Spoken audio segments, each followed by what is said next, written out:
povedal, da je seveda osnova za naše delovanje v naslednjih letih vsekakor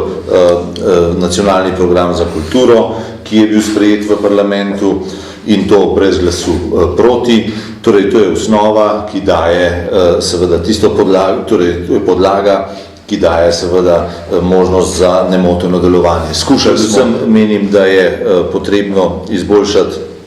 ali pa v naslednjih letih bi morali izboljšati položaj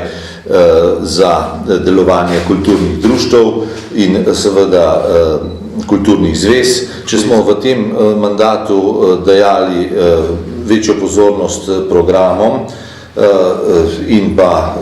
seveda ustvarjalnosti, saj v določeni meri, menimo, da je treba v zvezi s tem nadaljevati, torej programe še močneje seveda podpreti in zlasti pa krepiti torej možnost za kreativnost, za ustvarjalnost, to pa mislimo seveda ob že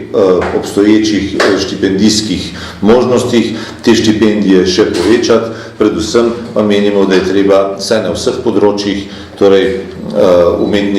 umetniških področjih, seveda zagotoviti določene štipendije, ki so daljše seveda kot so sedaj, torej vsaj en del jih je treba zagotoviti, da bi bile 2-letne ali celo 3-letne.